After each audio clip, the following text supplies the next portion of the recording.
What's up, guys? So I am back on this channel after a little 6-month hiatus, but yeah, no, this video might get like no views, but I don't really care. But anyways, yeah, I've caught up to both Lookism and Manager Kim, and I formulated some thoughts on my boy Goo.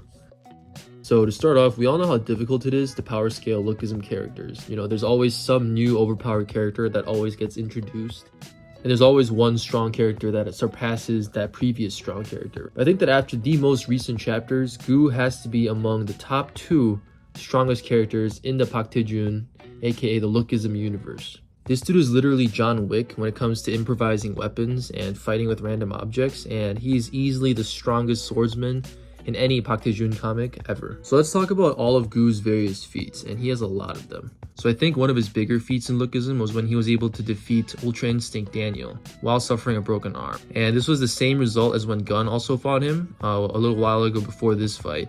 And Gun also won against UI Daniel, Ultra Instinct Daniel, while suffering a broken arm. But I will say that this man Goo literally used a damn stick to beat Daniel. And also I feel like Goo was not taking the fight seriously the majority of the time. You can just tell, because in the beginning he never tries, but if he had went all out from the very beginning and caught Daniel off guard with the sword, I think he could have easily killed Daniel, I'm not gonna lie. So other feats in Lookism include how Goo beats Sinuhan. He's known as the god of combat, guys. This guy, during the whole underground fighting arc, this guy was #1. You know, he was the one mopping the floor with all the different inmates, and he was basically that guy, right?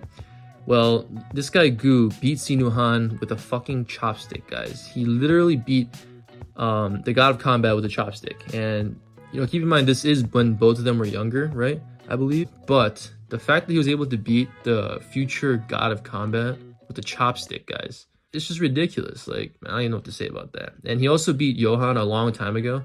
This was before Johan got super strong, but I mean, Johan was always a genius, right?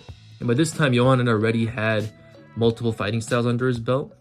He beat Johan in this state using a piece of lumber that he found on the ground, literally like a wooden plank that he found on the ground while fighting. He was just laughing the whole time at the beginning, and then he just picked up the plank and mopped the floor with Johan. But now here's where it gets interesting. So we're gonna move on to a different comic called Manager Kim. And Manager Kim is essentially, it's a spin-off of Lookism. It's focused on one specific side character, Manager Kim, but it includes side characters from all the different Park Taejun manhwas, like Viral Hit, Lookism, of course, and also My Life as a Loser. But anyways, this is kind of a prequel to Lookism, and here we kind of see the lore of Goo in some of the more recent chapters. And here is where we learn that just exactly how monstrous Goo is, guys. And so I'm going to talk about Manager Kim here real quick. But basically, in chapter 98 of Manager Kim, it is revealed that Zhu Penggu, who is the dead Chinese legend that's, you know, the main focus in this arc, basically this guy said in the comic that there were 3 lunatics, aka the strongest people in the world, that he would have wanted on his team but could never get onto his team. And these 3 lunatics, out of these 3 lunatics, he said that there was 1 in South Korea.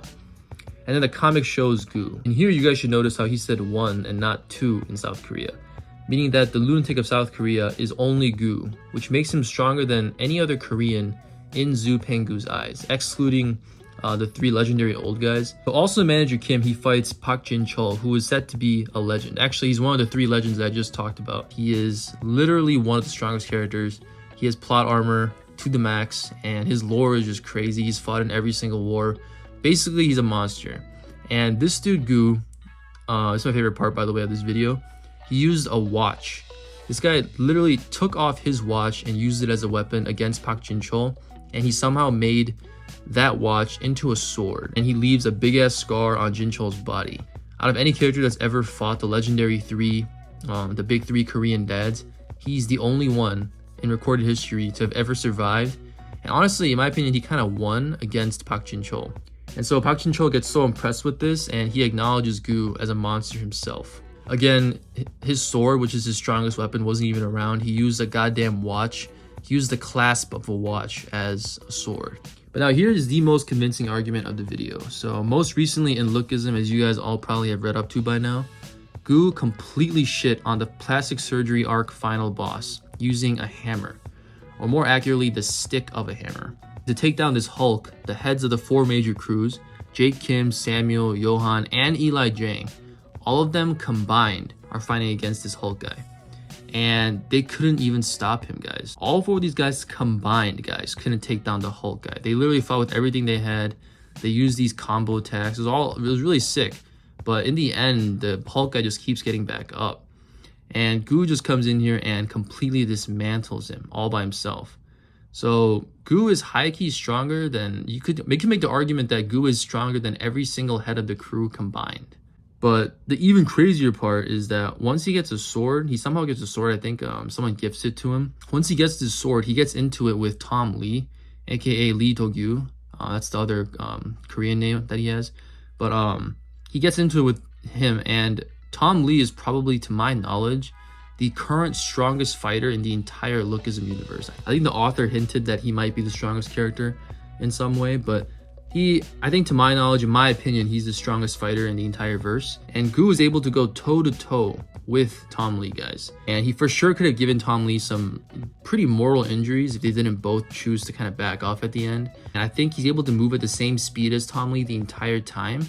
And like I said, he wasn't really giving it his all. So I think if Goo was going maximum speed, and I feel like deep down he didn't really want to kill Tom Lee, but if he really wanted to, I guess you make the argument that if Tom Lee really wanted to, he could have also. But just the fact that he's able to be on par with the currently confirmed strongest character, and the fight kind of ends in a tie, I feel like this is kind of the author's way of saying that Goo with the sword can take on basically anyone in the entire universe. I think he fought Gun actually a long time ago when they were in junior high or something.